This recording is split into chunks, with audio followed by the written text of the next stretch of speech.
The snow fell in thick, relentless sheets as Emma stood on the marble steps of the mansion she'd called home for 5 years, her mother Catherine shivering beside her in a thin cardigan.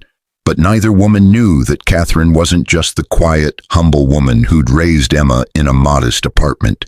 She was secretly the trillionaire owner of the very corporation that had made Emma's husband rich.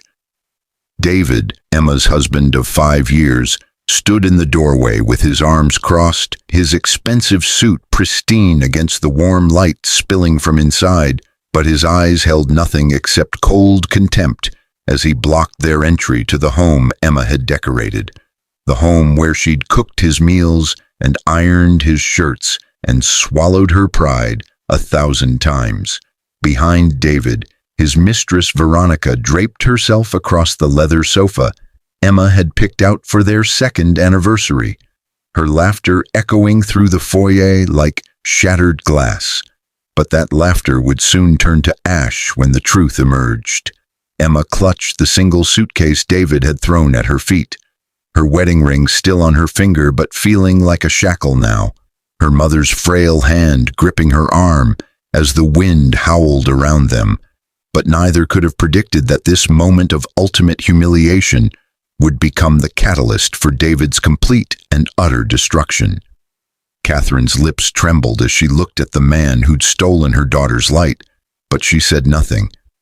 Her secret buried so deep that even Emma had no idea her mother owned the company where David served as vice president, the company that had given him everything he had, the company that could take it all away with a single phone call. The snow began to cover their shoulders as David sneered and reached for the door, Veronica's mocking voice calling out something cruel about dead weight and finally free. But what neither of them understood was that the fragile old woman standing in the freezing night held more power in her pinky finger than David would accumulate in 10 lifetimes. Emma's heart shattered as the door slammed shut, the sound of the lock clicking into place like a gunshot in the winter silence. But something flickered in Catherine's eyes then, something ancient and fierce and absolutely merciless. Would Emma discover her mother's true identity before hypothermia set in, or would Catherine reveal herself in a way that would make David wish he'd never been born? Would Veronica's laughter fade when she realized she'd mocked the woman who could erase David's entire existence with a signature? Would David's cruelty on this frozen night become the biggest mistake of his miserable life? And would Emma find the strength to watch him fall? Or would mercy stay her hand when the moment of reckoning finally arrived? The beginning of the end started 6 hours before Emma found herself standing in the snow, but the seeds of destruction had been planted much earlier, 5 years earlier to be precise. On the day she'd met David Harrison at a charity gala, she'd only attended because her mother had insisted. Emma had been 23 then, fresh out of college with a degree in art history and dreams of opening her own gallery. But those dreams felt distant and foolish now as she thought back to that fateful night.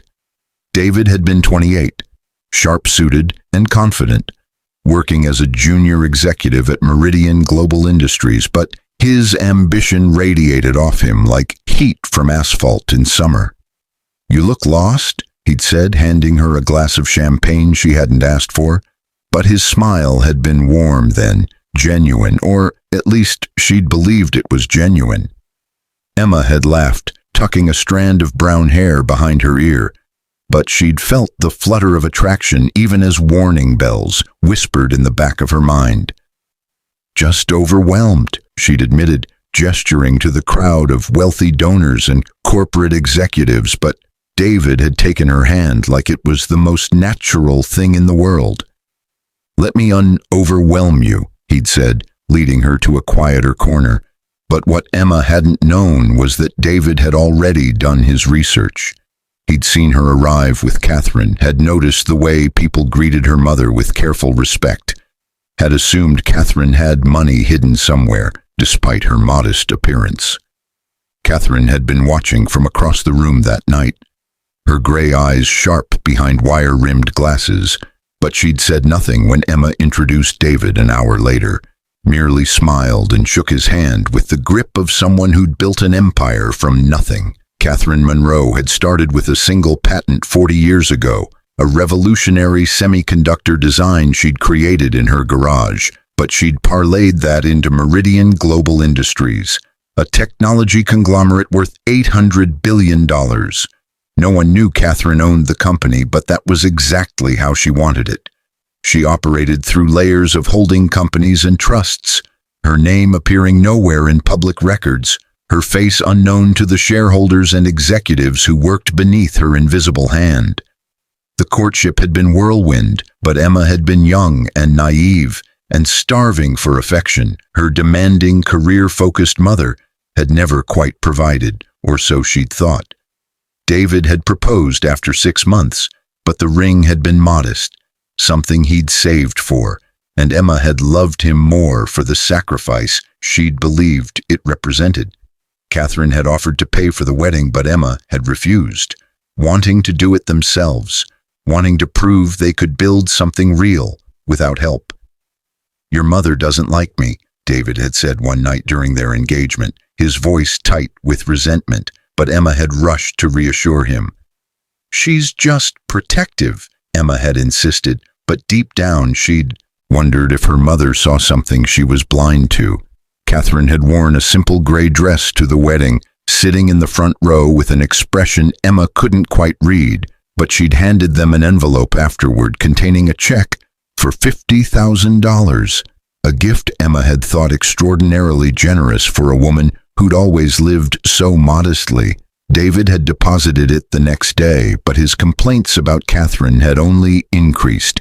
His subtle digs about her weird energy and judgmental attitude, slowly poisoning Emma's relationship with her mother.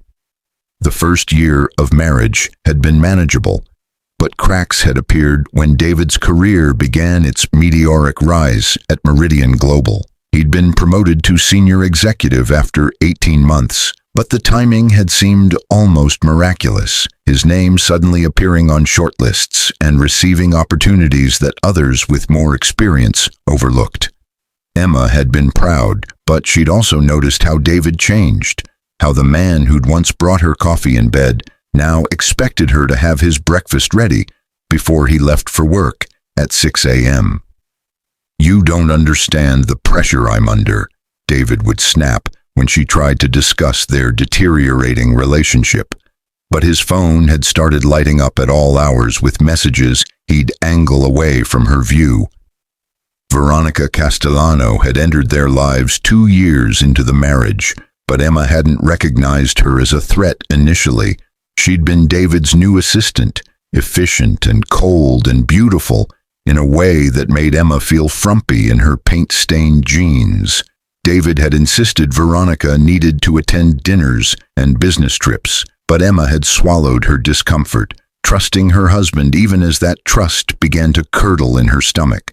Catherine had visited less and less frequently, but the distance between mother and daughter had grown like a cancer, fed by David's constant criticism and Emma's exhausted compliance.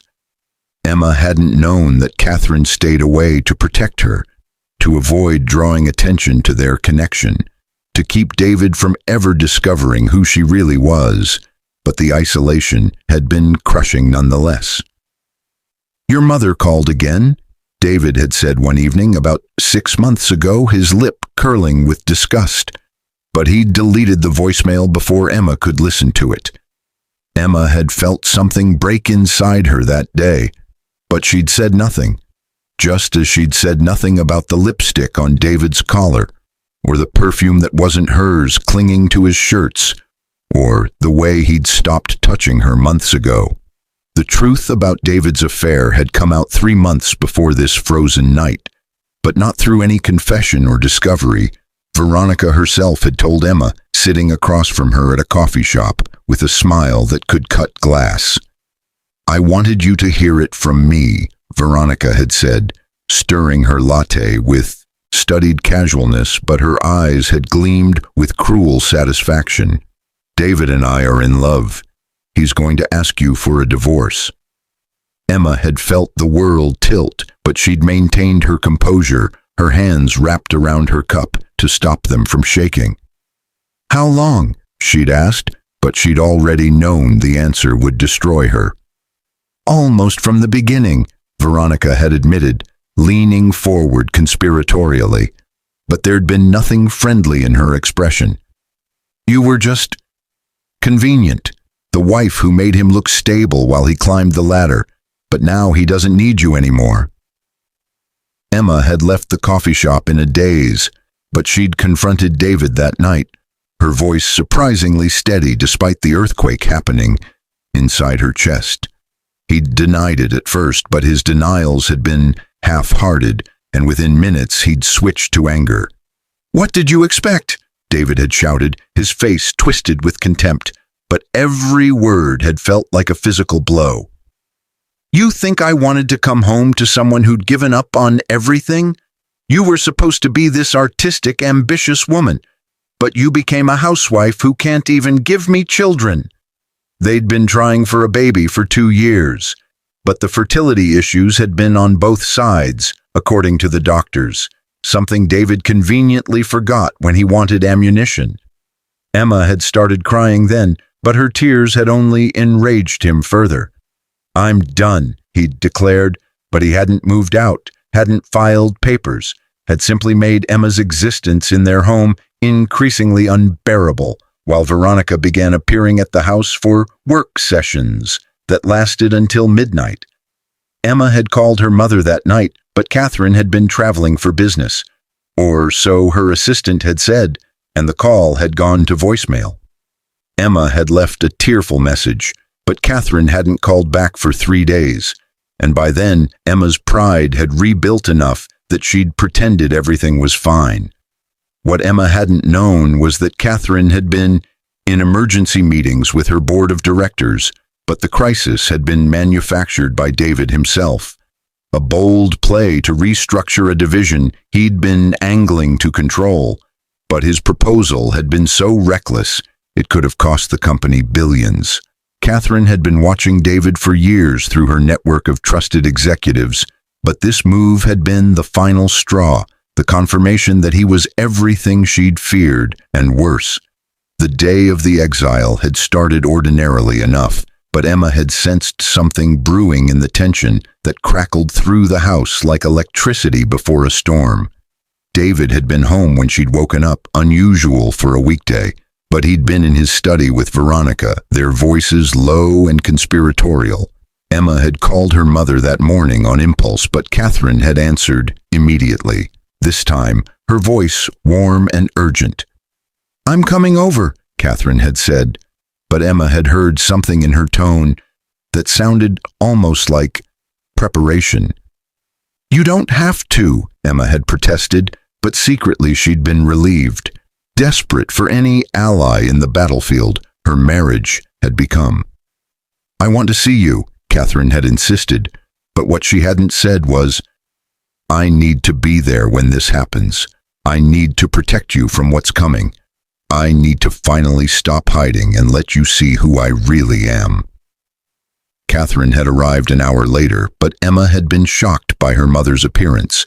The gray hair Emma remembered had been professionally colored to a rich auburn, the wire-rimmed glasses replaced with designer frames, the frumpy cardigan swapped for a tailored coat that screamed old money.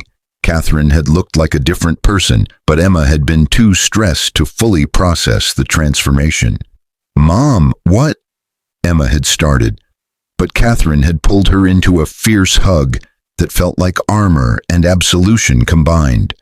"We need to talk," Catherine had said, but before she could continue, David had emerged from his study with Veronica at his heels, his eyes widening with something like shock when he saw Catherine. "What is she doing here?" David had demanded, but his voice had carried an edge Emma had never heard before, something almost like fear, but that couldn't be right, could it? "I invited her," Emma had said firmly, but her hands had been shaking as she'd gripped her mother's arm. David's face had contorted with rage. But Veronica had whispered something in his ear that made him smile, a terrible, vicious smile that had sent ice through Emma's veins. "Actually, this is perfect timing," David had announced, striding into the living room like a king addressing peasants. But his next words had shattered Emma's world into pieces too small to ever fit back together. "I want you out. Today, both of you." Emma had stared at him in disbelief, but Catherine had gone very, very still beside her, the stillness of a predator before it strikes. "This is my house too," Emma had protested weakly, but David had laughed, and Veronica had joined in, her laughter high and mocking. "Actually, it's not," David had said, pulling papers from his jacket, but his smugness had been so thick Emma could taste it. "The house is in my name. I've been documenting your mental instability for months, depression, paranoia, inability to fulfill your wifely duties." He gestured to Veronica. "My assistant has been helping me compile evidence for the divorce. You get nothing." Catherine had stepped forward then, but her voice had been soft, almost gentle, which had somehow been more frightening than if she'd shouted. "You're making a mistake," she'd said, but David had waved her off like an annoying insect. "The only mistake I made was marrying your pathetic daughter," David had spat. But Veronica had draped herself over his shoulder, her perfectly manicured hand possessive on his chest. "Now get out before I call the police and have you removed for trespassing." Emma had felt her legs go weak, but Catherine had caught her, supporting her weight with surprising strength for a woman in her 60s. "You heard him," Veronica had purred from her position on the sofa, examining her nails with studied boredom, but her eyes had been alive with malicious joy. "Time to take your mother and your dignity. Oh, wait, you don't have any dignity left, and go freeze somewhere else." The packing had been humiliating, but David had supervised with crossed arms while Veronica had made comments about every item Emma tried to take. "Those earrings, David bought those. That photo album, I think that's community property, so it stays. That coat? Too expensive for someone about to be homeless." Emma had been allowed exactly one suitcase, but most of it had been filled with photos and sentimental items she couldn't bear to leave behind rather than practical warm clothing. Catherine had tried to grab more supplies, but David had physically blocked her, shoving the older woman back with enough force that she'd stumbled. "Don't touch my mother," Emma had screamed, but her voice had been raw and broken, and David had just laughed. "What are you going to do about it?" he'd taunted, but something had flickered across Catherine's face then, something that had made David step back unconsciously despite his bravado. The walk to the front door had felt like a funeral procession, but Emma had been unable to stop crying, her whole body shaking with grief and shock and the kind of rage that burns so hot it becomes cold. Catherine had been silent, but her arm around Emma's waist had been iron-strong, unyielding, protective in a way Emma couldn't remember her mother ever being before. "Wait!" Veronica had called out just as they'd reached the threshold, but her voice had been syrupy sweet with false concern. "You should know, David and I are getting married next month, here in your house. I'm going to redecorate everything, erase every trace of you. It'll be like you never existed." That had been when David had pushed them out into the snow, but his hands had been rough on Emma's shoulders, shoving her down the steps while Catherine had tried to keep them both upright.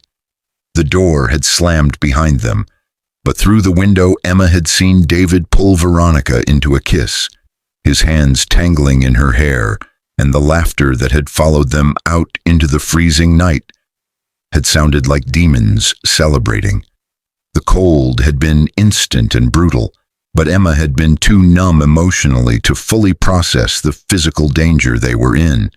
Catherine had pulled out her phone immediately, but her fingers had been steady despite the temperature, and she'd made a call that Emma could barely hear over the wind. "It's time," Catherine had said into the phone, but her voice had carried absolute authority. "Execute Protocol 7, full disclosure, and send a car to the Harrison residence immediately." Emma had looked at her mother in confusion, but Catherine had been focused on keeping them moving, guiding them toward the street where a sleek black car had materialized with impossible speed. The driver had jumped out, wrapping them both in heavy blankets and ushering them into the heated interior, but Emma had been too disoriented to ask questions. "Hospital first," Catherine had ordered, but the driver had simply nodded, and Emma had realized with dawning shock that this man knew her mother, respected her, obeyed her without question. "Mom, what's going on?" Emma had finally managed, but her teeth had been chattering so hard she'd barely gotten the words out. Catherine had pulled Emma close, rubbing warmth back into her daughter's frozen hands, but her eyes had been fixed on the mansion receding behind them, and the expression on her face had been one of absolute calculated fury. "I should have told you years ago," Catherine had said, but her voice had been thick with regret. "I thought I was protecting you by keeping you separate from my world. I thought if David never knew, he couldn't use it against you. But I was wrong. I should have crushed him the moment he showed his true colors." The hospital had been a blur of warm blankets and concerned doctors, but Emma and Catherine had been treated like royalty, whisked into a private suite that didn't appear on any directory. Emma had been given hot tea and checked for frostbite, but the physical injuries had been minor compared to the emotional devastation that was slowly crystallizing into something harder, colder, more permanent. Catherine had dismissed the medical staff and locked the door, but when she'd turned to face Emma, there had been tears streaming down her cheeks, the first time Emma had seen her mother cry since she was a child. "I need to tell you everything," Catherine had said, but she'd sat down heavily, suddenly looking every one of her 63 years.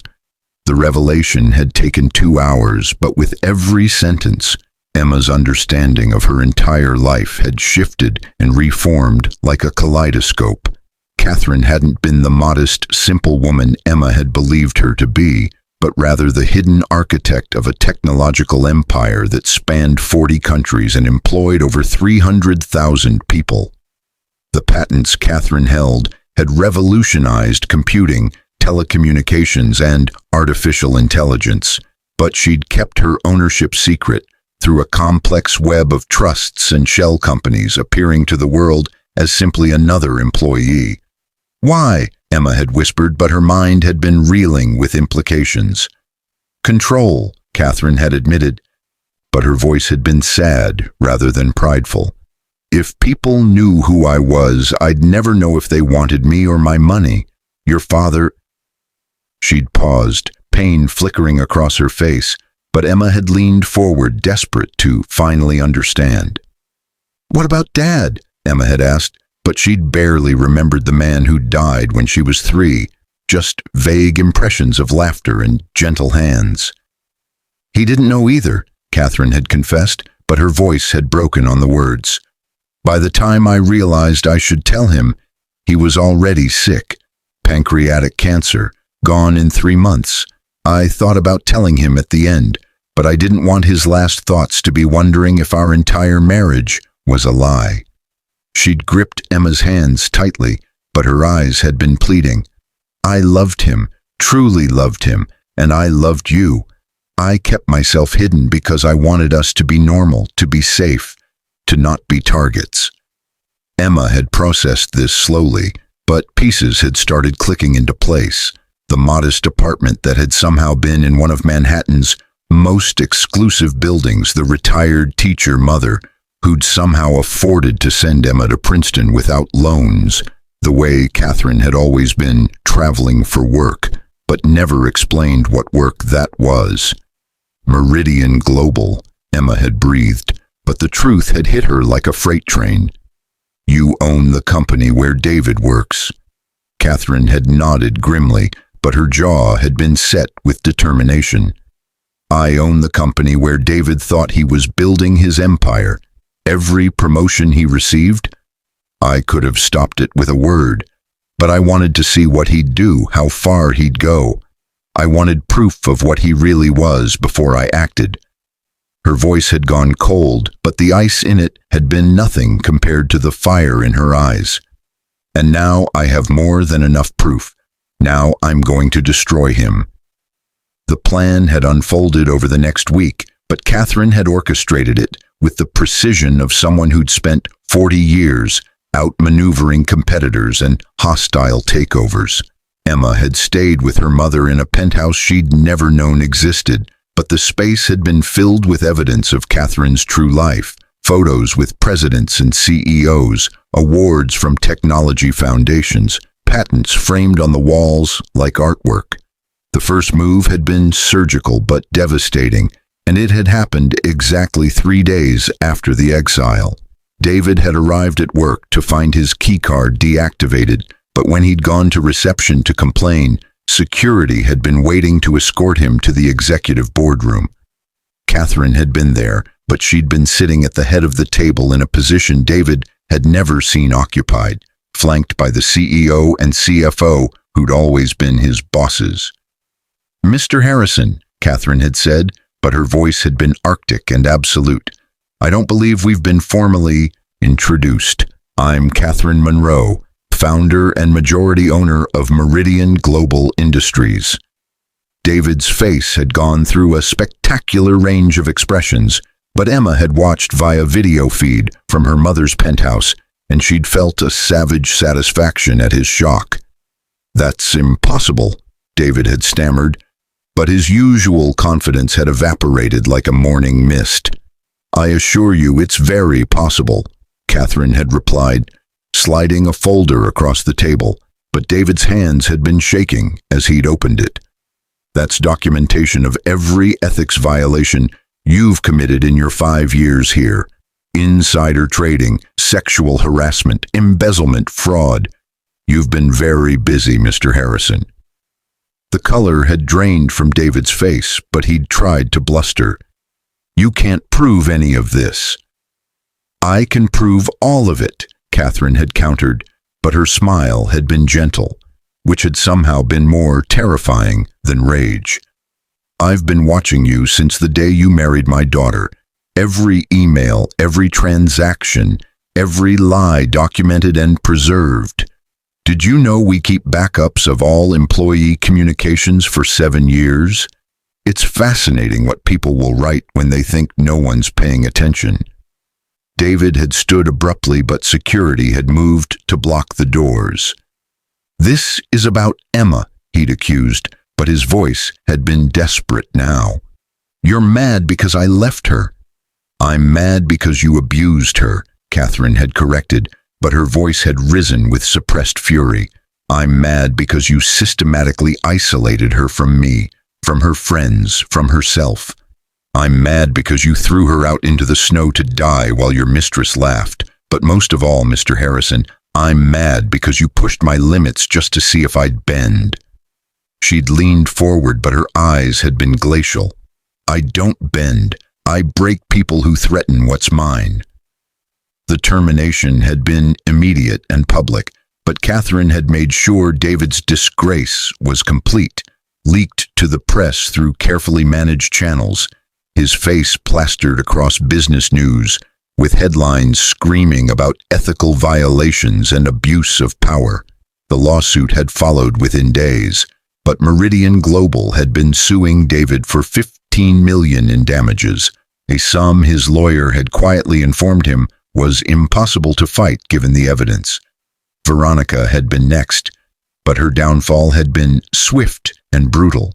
Catherine had discovered that Veronica had been embezzling company funds through false expense reports, but the amounts had been significant, over $200,000 across 3 years. The criminal charges had been filed before Veronica even knew she was under investigation, but the arrest had happened at the mansion, officers showing up while she'd been planning her wedding to David. Emma had watched this unfold with mixed emotions, but she'd found herself unable to feel the satisfaction she'd expected. The revenge had been complete and devastating, But it hadn't filled the hole in her heart where her marriage had been, hadn't erased the betrayal and humiliation she'd endured. "They're destroyed," Catherine had said one evening, as they'd sat together in the penthouse, but Emma had been staring out at the Manhattan skyline, feeling oddly empty. David's facing criminal charges, civil lawsuits, and bankruptcy. Veronica's looking at 5 years minimum for embezzlement. The mansion's been seized as part of the asset recovery. They have nothing. "I know," Emma had replied, but her voice had been flat. "I should feel happy about that."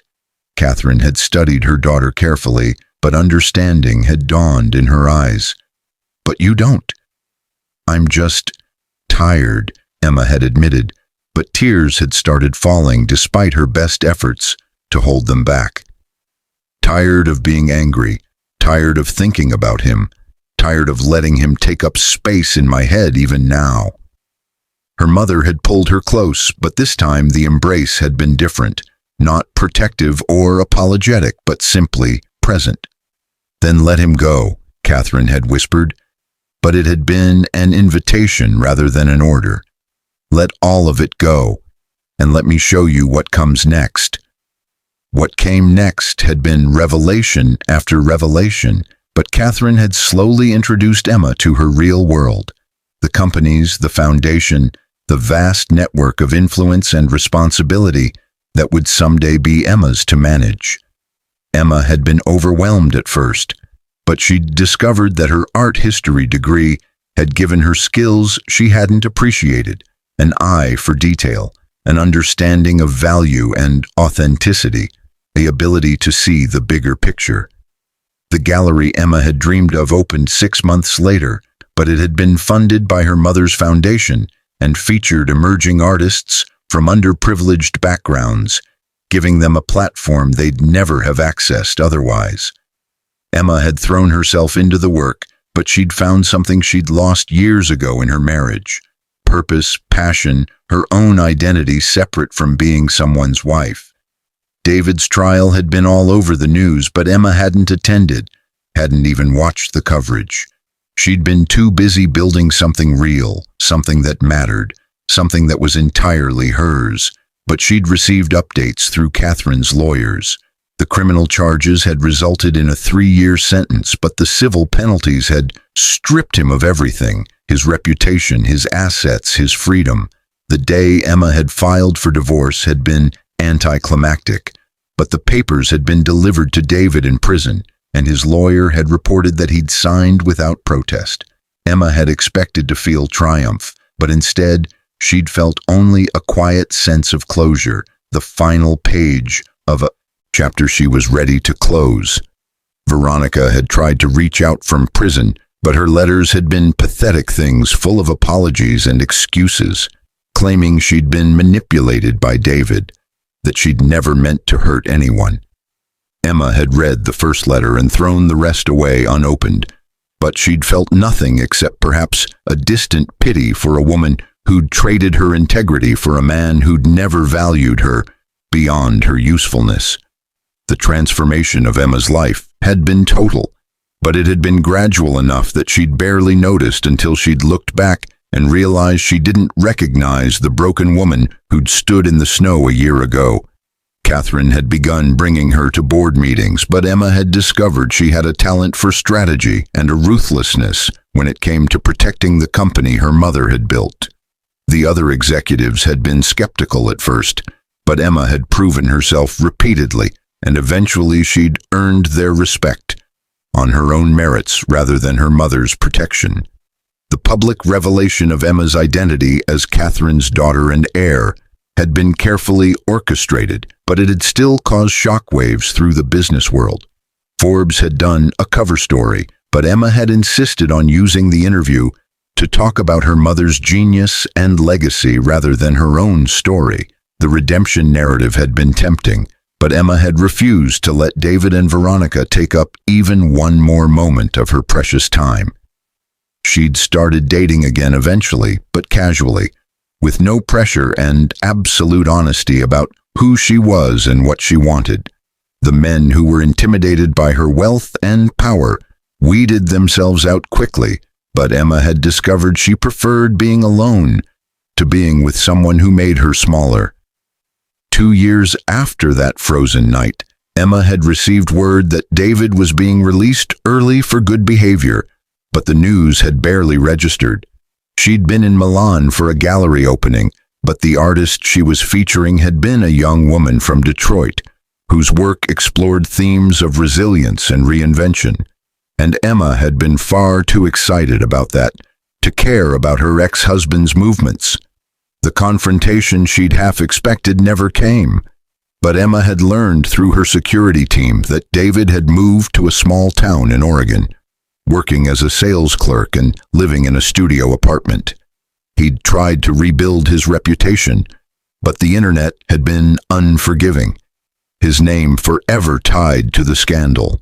Veronica had moved back to her hometown in Texas after her release, but she'd been working 3 jobs to pay off her restitution, her Instagram full of motivational quotes about perseverance that rang hollow given her crimes. Emma had thought she'd feel satisfaction knowing they'd been brought so low, but instead, she'd felt nothing. They'd simply ceased to be relevant to her life, footnotes in a chapter. She'd moved beyond. The real victory had been internal, but it had come the day Emma had looked in the mirror and recognized herself again, not the broken, diminished woman David had tried to create, but the strong, capable, passionate person she'd always been underneath. Catherine had been right. The best revenge hadn't been David's destruction, but Emma's resurrection. 3 years after the exile, Emma had stood in her gallery during a major exhibition, but she'd been watching her mother chat with a Pulitzer Prize-winning photographer whose work hung on the walls. Catherine had looked radiant and proud, but more than that, she'd looked happy, relieved of the burden of secrets, finally able to share her true self with the daughter she loved. "You did good, Mom," Emma had said later, but they'd been alone in the gallery after closing, standing among the art and achievements and proof of how far they'd both come. "We did good," Catherine had corrected, but she'd pulled Emma into a hug that felt like homecoming and victory and love all woven together. "And we're just getting started." And they had been just getting started, but Emma had looked forward to the future with excitement rather than dread for the first time in years. David had taken so much from her, but he'd also inadvertently given her something precious, the chance to discover who she really was, the strength she didn't know she possessed, the relationship with her mother that had deepened into something unbreakable. As for David himself, he'd become what he'd always feared most, irrelevant, forgotten, a cautionary tale whispered in business schools about the dangers of hubris and cruelty. He'd wanted to climb to the top of the world, but he'd ended up exactly where Emma had started that frozen night, with nothing except the consequences of his choices and the slow, grinding realization that some falls are permanent. Emma had thought about reaching out once, but not to gloat or punish, simply to let him know she'd forgiven him, not for his sake, but for her own, to finally release the last chain tying her to their shared past. But in the end, she'd decided against it. But that decision had been its own kind of closure, the recognition that David no longer deserved even her forgiveness, that the best thing she could give him was the absence of her attention. The snow had fallen that night 3 years ago, but it had buried one version of Emma Harrison and allowed another to emerge, stronger, wiser, loved, and finally free. David had thought pushing her out into the cold would destroy her, but instead it had forced her to find the warmth within herself, the fire her mother had kindled and protected all along, the light that no amount of cruelty could ever fully extinguish. And that, ultimately, had been the sweetest revenge of all. 5 years had passed since that frozen night, but Emma still remembered the bite of the wind with perfect clarity, not as trauma, but as transformation, the moment her old life had died so a new one could be born. She stood now in the executive boardroom of Meridian Global Industries, 40 stories above Manhattan, but the woman reflected in the floor-to-ceiling windows bore little resemblance to the broken person David had discarded. Emma was 33 now, but she carried herself with the quiet confidence of someone who'd been tested by fire and emerged as steel rather than ash. "Ms. Monroe, the Tokyo office is on line 3, her assistant Marcus announced, but he'd barely finished speaking when Catherine swept into the room. Her auburn hair now streaked with distinguished silver she no longer bothered to hide. "Tell them we'll call back in 20 minutes, Catherine said, but her tone was warm rather than imperious. "I need to steal my daughter for a moment." Emma raised an eyebrow but followed her mother to the small terrace attached to the boardroom, but the November air carried the same crisp bite as that night 5 years ago, and she had to suppress a shiver that was more memory than cold. Catherine noticed anyway, she always noticed, but she simply handed Emma the coffee she'd been carrying, the gesture both practical and symbolic in its care. "The Grayson merger closes tomorrow," Catherine said, but she wasn't looking at Emma, instead gazing out at the city sprawling beneath them. "Once that's finalized, you'll officially control 51% of the company's voting shares. I'll retain advisory capacity, but Meridian will be yours." Emma had known this was coming. They'd been planning the transition for 2 years, but hearing it stated so baldly still made her heart race. "Are you sure?" she asked, but the question felt inadequate for the magnitude of what her mother was offering. "I've never been more sure of anything," Catherine replied, but now she turned to face Emma fully, and her eyes were bright with unshed tears. "You've proven yourself 100 times over. The board respects you. The shareholders trust you. More importantly, you understand what this company should be, not just profitable but purposeful. You're ready." Emma wanted to argue, but she knew it would be false modesty, and Catherine had taught her better than that. "What will you do?" she asked instead, but she could see the answer already forming in her mother's smile. "Live," Catherine said simply, but the word carried depths of meaning. "Travel without checking my phone every 5 minutes. Spend time at the beach house. Maybe even date, though at 68 I'm not sure I remember how." She laughed, but the sound was lighter than Emma had heard in years. "I spent 40 years building something extraordinary, but I want to spend whatever time I have left remembering why I built it, for moments like this, for the people I love, for the freedom to choose what comes next." They stood in comfortable silence for a moment, but Emma felt the weight of legacy settling on her shoulders. Not oppressive, but grounding, a reminder of responsibility and possibility intertwined. "I won't let you down," she said quietly, but Catherine shook her head. "You couldn't if you tried," her mother replied, but she squeezed Emma's hand with fierce pride. "Now come on, we have a company to run for 1 more day, and then tomorrow it's all yours." The merger closing the next day was a media spectacle, but Emma had learned to navigate the cameras and questions with the same grace her mother had always employed when she'd finally stepped into the public eye. Forbes was there, but so was Bloomberg, the Wall Street Journal, and a dozen technology publications eager to document the official passing of power from Catherine Monroe to her daughter Emma Monroe. She'd legally dropped the Harrison name 3 years ago in a moment of cathartic symbolism. "Ms. Monroe, how does it feel to inherit one of the world's largest technology companies at 33? A reporter called out, but Emma smiled, her answer prepared but genuine. "I'm not inheriting it, I'm continuing it," she replied, but her voice carried clearly through the conference room. "My mother built something revolutionary, but she also built something sustainable. My job isn't to reinvent Meridian, but to guide it into its next chapter while honoring the principles she established. Innovation, integrity, and impact. Those were her watchwords, and they'll be mine. The questions had continued for another 20 minutes, but Emma had handled them all with aplomb, and when the press had finally filed out, Catherine had pulled her aside with a conspiratorial grin. "You're a natural," she'd said, but her pride had been evident in every word. "Much better at this than I ever was." "I learned from the best," Emma had replied, but the exchange had been interrupted by Marcus, who'd looked unusually uncomfortable as he'd approached. "Ms. Monroe, Emma, there's someone here to see you," he'd said, but his hesitation had sent alarm bells ringing. "He doesn't have an appointment, but he's very insistent. Says his name is David Harrison." The world had seemed to stop for a moment, but Emma had felt Catherine go rigid beside her, protective instinct flaring instantly.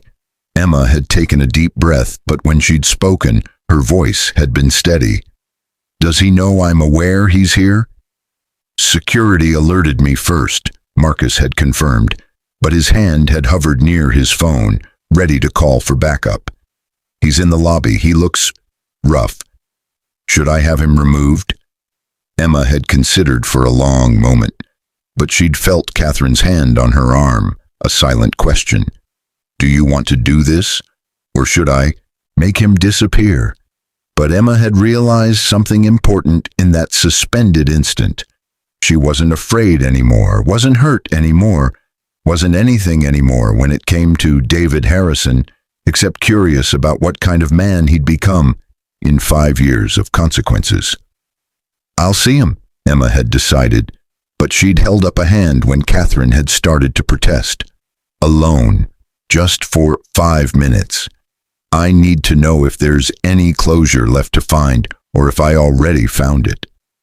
The elevator ride down to the lobby had felt eternal, but Emma had used the time to center herself, to remember who she was now versus who she'd been, to armor herself not with anger but with indifference, the most powerful weapon of all. The doors had opened, but the man sitting in the waiting area had looked so diminished compared to her memories that she'd almost felt sorry for him. David had aged badly in 5 years, but that was the kindest way to describe it. His hair had thinned and grayed prematurely, but his expensive suits had been replaced by a wrinkled button-down and cheap slacks. He'd lost weight, but in an unhealthy way that made him look gaunt rather than fit. But it was his eyes that had changed the most. The cocky confidence replaced by something hollow and desperate that made Emma's stomach twist with uncomfortable pity. "Emma," he'd said, standing quickly but awkwardly, and she'd noticed his hands were shaking. "Thank you for seeing me. I wasn't sure you would." "I have 5 minutes," Emma had replied, but she'd kept her distance, made no move to shake his hand or engage in any false pleasantries. "What do you want, David?" He'd flinched at her tone, but he'd deserved worse, and they both knew it. "I saw the news about the merger, about you taking over. I needed to." He'd trailed off, but the words had seemed to stick in his throat like broken glass. "Apologize," Emma had suggested, but her voice had been clinical rather than cruel. "Congratulate me. Beg for money. I'm genuinely curious which script you practiced." "All of it," David had admitted, but he'd collapsed back into the chair as though his legs couldn't support him. "God, Emma, all of it and none of it. I don't even know anymore." He'd looked up at her then, but his eyes had been red-rimmed and desperate. "I destroyed everything. You, me, my career, my life. I wake up every day in a studio apartment in Portland, working retail for minimum wage, and I wonder how I became this person, how I threw away something real for what? Ambition? Pride? Veronica?" Emma had felt nothing at the mention of his former mistress's name, but that numbness had been its own kind of victory. "What happened to Veronica?" she'd asked, but only because morbid curiosity had gotten the better of her. "Gone," David had said flatly, but his laugh had been bitter and self-loathing. "She dumped me 3 weeks after I got out of prison, said I was dead weight, that she'd only been with me for my money and connections. The irony wasn't lost on me.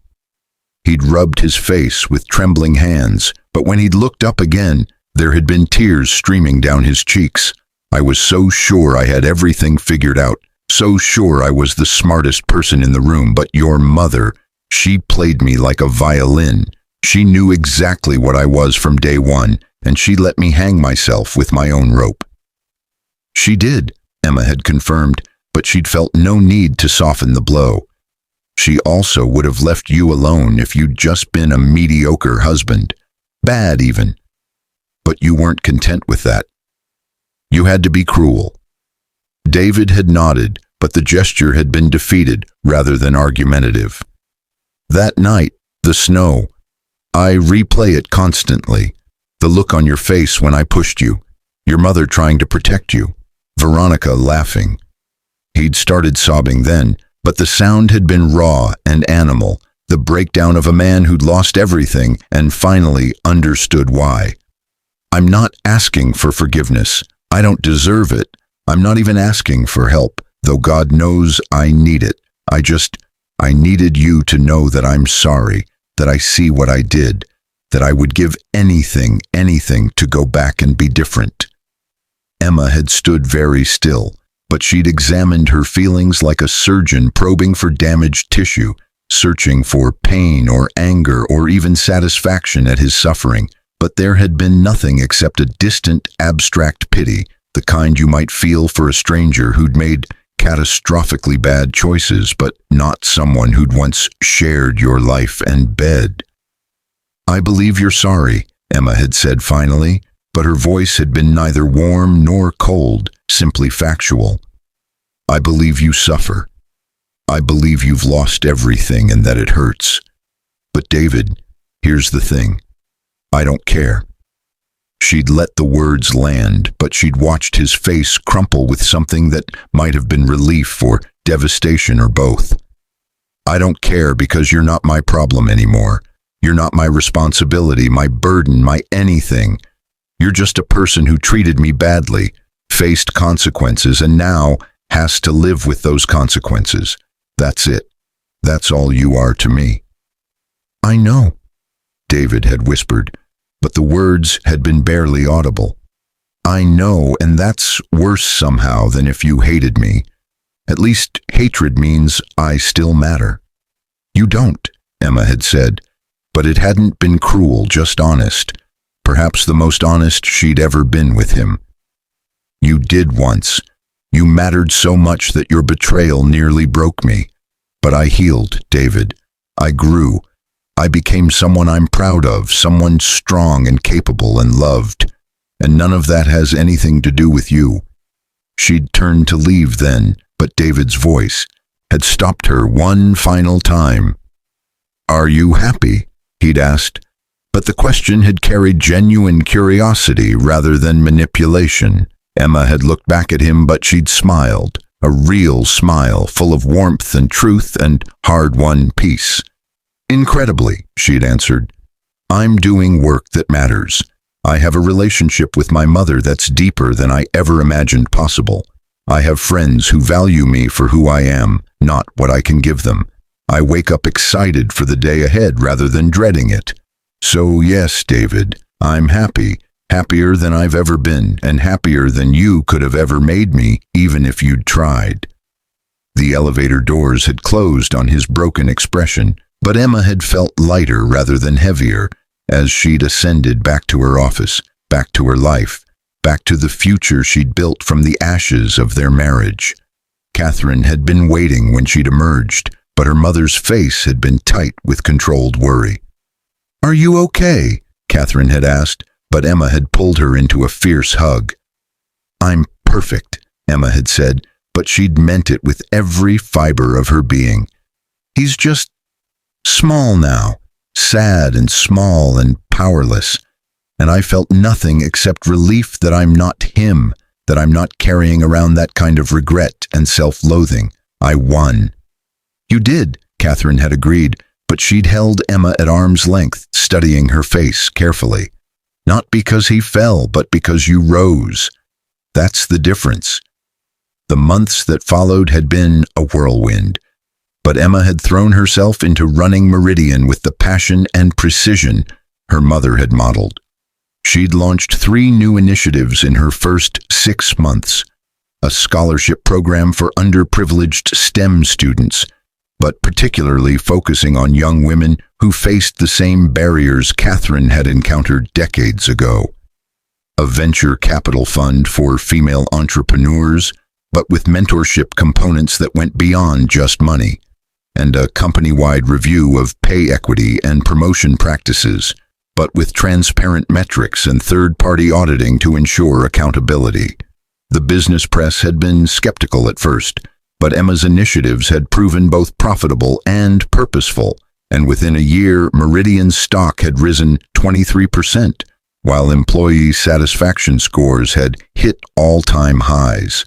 Emma had proven she wasn't just Catherine's daughter, but a formidable leader in her own right, but she'd done it by being authentically herself, rather than trying to imitate anyone else. Her personal life had flourished too, but in unexpected ways. She'd met Rebecca at a charity auction, an environmental lawyer with sharp wit and zero tolerance for pretension, but their friendship had deepened into something more over late-night conversations about changing the world and whether it was possible to have power without becoming corrupted by it. Rebecca hadn't been intimidated by Emma's wealth or position, but she'd also called Emma out when she got too caught up in work, reminding her that life existed beyond boardrooms and quarterly reports. "You're going to burn out if you keep this pace," Rebecca had said one evening as they'd shared dinner at Emma's penthouse, but her tone had been gentle rather than critical. "Your mom didn't spend 40 years building this company just so you could sacrifice your health and happiness to maintain it." Emma had started to argue, but Rebecca had raised an eyebrow in that way she had, half amused, half exasperated, and Emma had laughed instead. "You're right," she'd admitted, but she'd reached across the table to take Rebecca's hand. "I'm still learning how to not prove myself to ghosts." "David?" Rebecca had asked, but Emma had shaken her head. "Not even him anymore, just the old version of myself, the one who wasn't enough, who had to earn her place, who believed love was something you traded your identity for." Emma had squeezed Rebecca's hand, but her eyes had been clear and certain. "But I'm learning. You're helping me learn." They'd been together for 18 months now, but Emma had been careful not to rush, not to recreate patterns from her marriage that had led to codependency and loss of self. Rebecca had been patient, but she'd also been clear about her boundaries and expectations, and their relationship had flourished in the space between independence and intimacy. Catherine had adored Rebecca on sight, but the two women had bonded over their shared exasperation with Emma's workaholic tendencies and formed a united front in forcing her to take vacations and actually use her personal time. Emma had pretended to be annoyed, but secretly she'd loved having people who cared enough to push back, who saw her as more than just a CEO or an heiress, but as a whole person worthy of rest and joy and silly romantic comedies on Sunday afternoons. The gallery had continued to thrive too, but Emma had expanded it to include artist residency programs and free community workshops, making art accessible to people who'd never imagined they belonged in that world. She'd curated shows that challenged viewers, but that also celebrated beauty and resilience and the human capacity for reinvention. Critics had called her work transformative, but Emma had just smiled, knowing she was living proof that transformation was always possible if you had the courage to let yourself break and reform. 2 years after taking over Meridian, Emma had received an unexpected letter, but the return address had been a women's prison in Texas. Veronica had written her 5 pages of apologies and explanations and desperate attempts to justify her choices, but also genuine-seeming remorse that had made Emma pause. "I was so jealous of you," Veronica had written in one section, but the handwriting had been shaky, evidence of the years and consequences that had aged her prematurely. You had everything I thought I wanted: money, status, a husband who looked good on paper, but I was too stupid to see that what you really had was character, integrity, a mother who loved you unconditionally.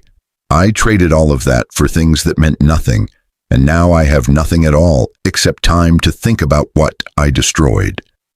Emma had sat with the letter for days, but she'd ultimately decided to respond, not to absolve Veronica or offer false forgiveness, but to close that chapter with truth rather than silence. Her response had been brief but honest. "I hope you find peace with your choices and rebuild your life into something you can be proud of. But my forgiveness isn't something you need to move forward, and my presence in your life wouldn't help either of us heal. I wish you well, but at a distance. Take care of yourself." She'd never heard from Veronica again, but Emma had felt satisfied with that closure, neither cruel nor accommodating, just honest and final. The 5-year anniversary of that frozen night arrived on a Tuesday, but Emma had taken the day off, a rarity that had made her assistant's jaw drop. She'd driven upstate to the house Catherine had bought after retiring, but the sprawling property overlooked a lake that reminded Emma of childhood vacations before everything had gotten so complicated. Catherine had been in her garden when Emma arrived, but she'd looked younger somehow, lighter. The burden of secrets and corporations finally lifted from her shoulders. They'd spent the afternoon cooking together, something they'd rarely had time for during Emma's childhood, but the kitchen had been filled with laughter and flour dust, and the kind of easy companionship that only comes from surviving darkness together and choosing light. "Do you ever think about that night?" Emma had asked as they'd sat on the porch, watching the sun set over the lake, but her voice had been curious rather than pained. "Every day," Catherine had admitted, but she'd smiled as she'd said it. Not with regret exactly, more like gratitude. "Gratitude," Emma had repeated, but she'd been surprised by the word choice. "That it happened when it did," Catherine had explained, but she'd turned to face Emma fully. "Another year, and David might have gotten you pregnant. Another 5 years, and the pattern might have been so ingrained you couldn't break it. Another decade, and—" She'd trailed off, but they'd both known what she meant. The timing was terrible, but also perfect. It broke you open right when you were still young enough to rebuild stronger. It forced me to stop hiding and finally be the mother you deserved. It cleared away everything false so we could build something real." Emma had nodded slowly, but she'd found herself agreeing despite the pain those memories still occasionally carried. "I wouldn't go back," she'd said, but the realization had felt profound. Even if I could prevent all of it, the marriage, the betrayal that night, I wouldn't. Because then I wouldn't be this person, living this life, with you and Rebecca, and work that matters. "That's how you know you've truly healed," Catherine had said, but she'd pulled Emma close in a sideways hug. "When you wouldn't trade the person you became for the pain you avoided. When you see your scars as proof of survival rather than evidence of damage." They'd sat in comfortable silence as the sky had turned pink and gold, but Emma had felt more at peace than she'd ever remembered feeling. Not because her life was perfect, but because it was wholly, authentically hers. 3 months later, Forbes had run another cover story, but this time the headline had read, "Emma Monroe, the CEO redefining ethical tech leadership at 34. The article had been comprehensive, but it had covered everything from her business philosophy to her personal journey, and the writer had done something Emma had appreciated. They'd presented her failed marriage not as tragedy or scandal, but as context for understanding her values around loyalty, integrity, and second chances. "I don't define myself by what was done to me," Emma had said in the interview, but the quote had been pulled out as a highlight box. "I define myself by what I chose to do afterward, by the company I chose to lead ethically, by the relationships I chose to nurture honestly, by the life I chose to build authentically. David Harrison was a chapter in my story, but he's not the moral, and he's definitely not the author. I am. The article had gone viral, but Emma had been flooded with messages from women and men who'd survived their own versions of betrayal and abuse, who'd found inspiration in her journey from victim to victor. She'd responded to as many as she could, but she'd also established a foundation specifically to help domestic abuse survivors rebuild their lives with job training, legal support, and counseling services. "You're doing too much," Rebecca had said one evening, as Emma had worked on foundation proposals at midnight, but her girlfriend had been smiling even as she'd closed Emma's laptop. "There's no such thing as too much when it comes to helping people," Emma had protested, but Rebecca had pulled her to her feet and into a slow dance to music only they could hear. "There is when it comes at the expense of your own well-being," Rebecca had countered, but she'd kissed Emma softly, cutting off any further argument. "The work will be there tomorrow. Right now, be here, with me. Just be." Emma had let herself surrender to the moment, but she'd realized Rebecca was teaching her something Catherine had tried to model, but Emma had been too traumatized to learn earlier. That rest wasn't weakness, that boundaries weren't selfishness, that saying no to good things to protect her energy for great things was actually the most powerful choice she could make. 7 years after the exile, Emma had been invited to give the commencement speech at her alma mater, but she'd been terrified in a way that board meetings and press conferences had never made her feel. Standing before thousands of graduates and their families, but knowing her words might shape how they approached their futures had felt like sacred responsibility. "You will be betrayed," she'd said at one point in the speech, but the audience had gone very quiet. "Someone you trust will hurt you. Someone you love will fail you. Something you built will crumble. And in that moment, you will have a choice. Let it define you, or let it refine you." She'd paused, but she'd made eye contact with as many people as she could. "I chose refinement. I let the fire burn away everything that wasn't essential. The people-pleasing, the self-doubt, the idea that my value came from someone else's assessment of me. What remained was stronger, truer, more resilient. So when betrayal comes, and it will come, remember, you are not what happened to you. You are what you choose to become afterward." The standing ovation had lasted 5 minutes, but Emma had cried through most of it, overwhelmed by the realization that her pain had become purpose, her tragedy had become testimony, her survival had become service to others still fighting their way through darkness.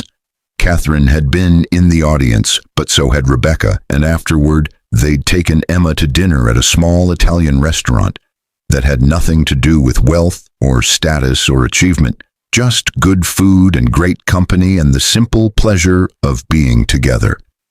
Emma had looked around the table at the 2 women who'd saved her in different ways, but she'd felt a surge of gratitude so profound it had stolen her breath. "What is it?" Rebecca had asked, but she'd been watching Emma's face with the careful attention that had first made Emma fall in love with her. "Just happy," Emma had said, but the words had felt inadequate. "Happy and grateful and aware of how close I came to missing all of this. If David hadn't shown me who he really was, I might have stayed, might have spent decades slowly dying in a marriage that looked perfect from the outside but was poison on the inside. Him pushing me out into the snow was the cruelest gift he ever gave me, the gift of having to save myself." "Two cruel gifts," Catherine had said, raising her wine glass, but her eyes had been bright with unshed tears of pride and relief and love. "To becoming who we're meant to be," Rebecca had added, but she'd clinked her glass against the others. "To second chances and second selves," Emma had finished, but as she'd sipped her wine, She'd thought about David, not with anger or pity anymore, but with the kind of distant acknowledgement you might give to a storm that had destroyed your old house, but led you to build a better one. She'd heard through the grapevine that he'd moved again, but this time to a small town in Vermont where he'd been working at a non-profit, helping former inmates transition back into society. Someone had told someone who'd told Emma's assistant that David had found religion or therapy or both and was trying to make amends by helping people who'd made mistakes like his. Emma had felt nothing about this information except a vague hope that it was real transformation rather than performance, but either way, it was no longer her concern. Veronica had apparently remarried, but her new husband was a plumber who'd never heard of her past and didn't care about status or wealth or any of the things she'd once valued above everything else. Emma had hoped that was true, but she'd also hoped Veronica had learned that happiness couldn't be stolen from someone else, only built within yourself. The years continued to pass, but Emma's life kept expanding in directions she'd never anticipated. She'd been approached about running for political office, but she'd declined, preferring to influence policy through lobbying and philanthropy rather than direct participation. She'd written a book about ethical leadership, but it had become a bestseller despite her minimal promotion, resonating with a generation tired of corporate greed and moral compromise. Rebecca had proposed on a beach in Greece, but the ring had been simple and the moment had been private, just the two of them and the sunset and the weight of a future they'd chosen together. Emma had said yes without hesitation, but she'd also cried happy tears for the first time in years, overwhelmed by how different this felt from David's proposal. There was no ownership here, no expectation that she'd become smaller to make her partner feel bigger, just two equals choosing partnership from a place of wholeness rather than need. Catherine had walked Emma down the aisle at the wedding, but the ceremony had been small and intimate, just close friends and chosen family celebrating love that was built on honesty and respect and genuine admiration. Emma had looked around at the faces witnessing her vows, but she'd seen no one from her old life with David.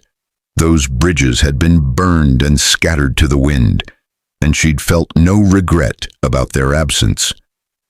"I promise to never make myself smaller to make you feel bigger," Emma had said in her vows, but the words had felt like reclaiming power she'd once given away. "I promise to challenge you and support you and love you as you are, not as I wish you to be. I promise to be honest even when it's hard, present even when it's inconvenient, and committed even when it's scary. I promise to be your partner, your equal, your person, not your savior or your project or your consolation prize, but your choice and your joy and your home." Rebecca had cried, but so had Catherine, and Emma had felt the healing that comes from rewriting your story, not by erasing the painful chapters, but by ensuring they led somewhere beautiful and true and worth every tear spilled along the way. 10 years after that frozen night, Emma had been named one of Time magazine's 100 most influential people, but the recognition had felt surreal. Little Emma Harrison, who'd once been thrown out of her own home like garbage, now shaping global conversations about technology ethics and corporate responsibility. The irony wasn't lost on her, but she'd learned to embrace paradox as part of the human experience. The feature had included a sidebar about her journey, but it had mentioned David Harrison exactly once. Monroe survived a difficult first marriage before finding both professional success and personal happiness. And Emma had appreciated the writer's choice to make him a footnote rather than the central narrative. Her story wasn't about him and never had been, but it had taken years to realize that trauma doesn't have to be the defining chapter even when it's the most dramatic one. She'd heard David had read the article, but a mutual acquaintance had reported that he'd only said, "Good for her, she deserved better than me," and I'm glad she found it." Emma had appreciated that, but she'd felt no need to reach out or acknowledge it. Some wounds heal better when left undisturbed, the scar tissue stronger than the original flesh had ever been. Catherine had turned 75 that year, but she'd shown no signs of slowing down, traveling 6 months out of the year and pursuing hobbies she'd deferred for decades. She'd learned to paint, but her work was surprisingly good. Abstract pieces that captured emotion through color and movement, and Emma had featured her in the gallery's Emerging Artists show, insisting she apply under a pseudonym so her acceptance would be based on merit rather than connection. "You didn't have to do that," Catherine had said, when Emma had revealed that her submission had been selected by the curator without knowing who she was. But her pride had been evident in her shining eyes. "I wanted you to know what I've always known," Emma had replied, but she'd hugged her mother tightly, "that you're extraordinary not because of what you built or how much money you made, but because of who you are, creative, resilient, loving, brave. The company was impressive, but you as a person are magnificent."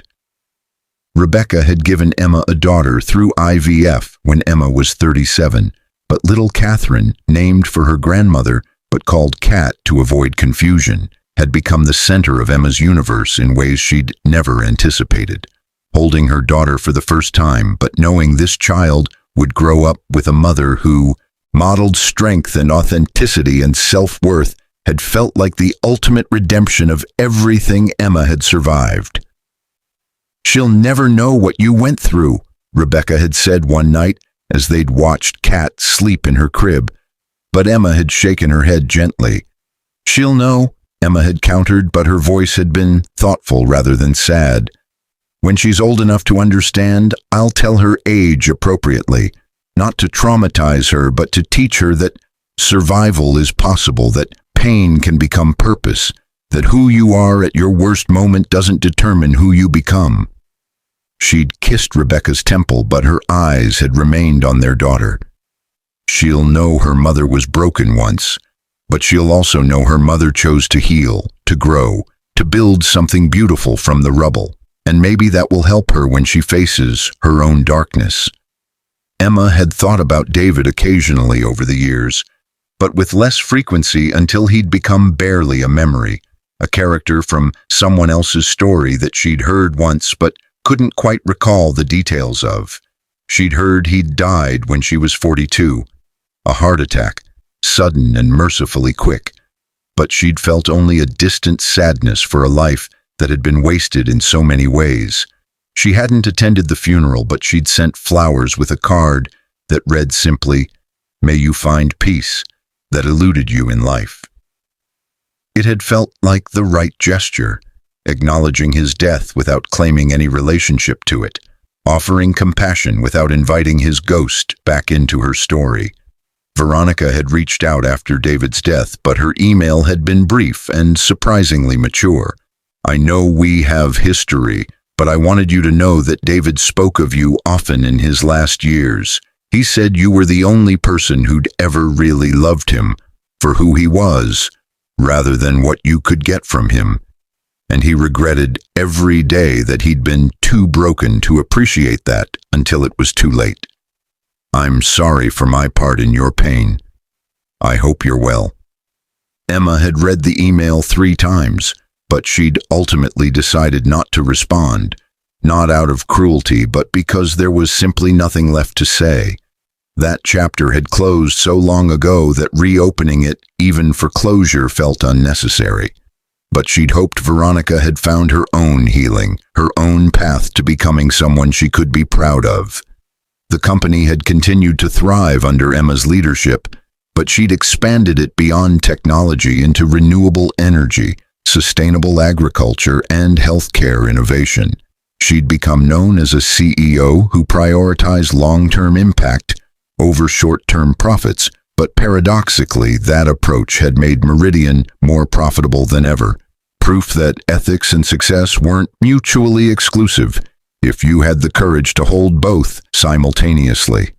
Rebecca had made partner at her law firm, but they'd navigated the complexities of two ambitious careers and parenthood with the same honest communication that had defined their relationship from the beginning. They'd fought sometimes, but they'd always fought fair, and they'd always remembered they were on the same team, even when they disagreed about tactics.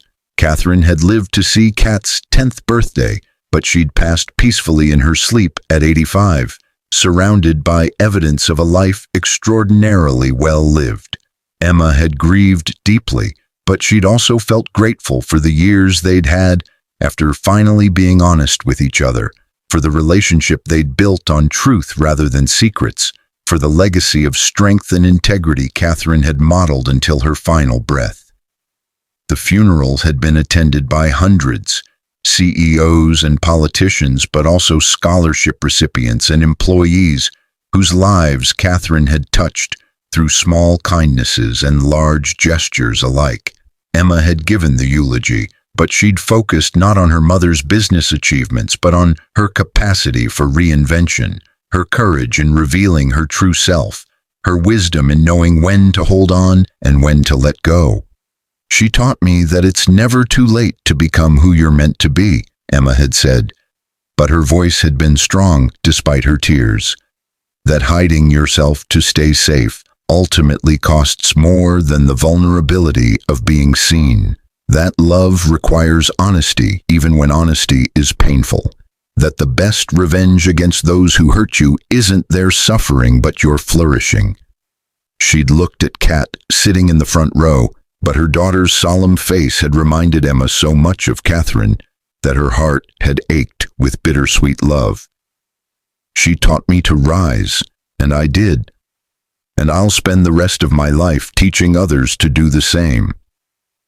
Emma was 50 now, but she'd been running Meridian for 17 years, longer than Catherine had run it publicly, though shorter than her mother's hidden reign. She'd announced her intention to step down at 55, but not to retire, to transition into full-time philanthropy and mentoring the next generation of ethical leaders. The board had already approved her successor, a brilliant woman named Jade Chen who'd risen through the ranks on merit and shared Emma's vision for what corporate power could become when wielded with conscience. Kat was 13 now and showed every sign of inheriting the best of both her mothers, Rebecca's fierce sense of justice and Emma's creative problem-solving, but also a unique kindness that was entirely her own. She'd asked about David once, but Emma had told her the truth in age-appropriate terms, that her first marriage had been to someone who'd hurt her, but that pain had led her to her mom, Rebecca, and eventually to Kat herself. And wasn't it funny how sometimes the worst things led to the best things if you didn't give up? Kat had thought about that for a long moment, but then she'd hugged Emma tightly and said, "I'm glad he was mean to you then, because otherwise I wouldn't be here." And Emma had laughed even as she'd cried, because children had a way of cutting through complexity to find truth. And the truth was that her daughter's existence had been worth every moment of suffering that had preceded it. Emma still drove past the old mansion sometimes, but it had been sold and resold multiple times since David's bankruptcy, and the current owners had renovated it so extensively that Emma barely recognized it. She'd felt nothing looking at it, no pain, no anger, no wistfulness, just the abstract curiosity of seeing a place where important events had occurred to a person she used to be. The snow still fell in Manhattan winters, but Emma had learned to love it rather than fear it. Those frozen crystals had witnessed her lowest moment, but they'd also preceded her highest transformation. She'd sometimes stand at her office window watching the snow blanket the city, but she'd think about that night 25 years ago and marvel at the distance between that broken woman and who she'd become. Rebecca would find her there occasionally, but she'd wrap her arms around Emma from behind and rest her chin on her shoulder, and they'd watch the snow together in comfortable silence. Emma had built a life beyond her wildest dreams from that night of exile, But the real victory wasn't the money or the power or the recognition. It was the woman she'd become, the love she'd found, the daughter she was raising to never accept less than she deserved. David Harrison had thought pushing Emma into the snow would destroy her, but instead it had freed her. From him, from fear, from the prison of being small to make others feel big. And in the end, that frozen night had been the beginning of everything that mattered, but also the ending of everything that didn't. Emma had survived. She'd thrived. She'd won. But more importantly, she'd learned that winning didn't require her opponent's destruction, only her own reconstruction, and that, in the arithmetic of human resilience, would always be the greater victory.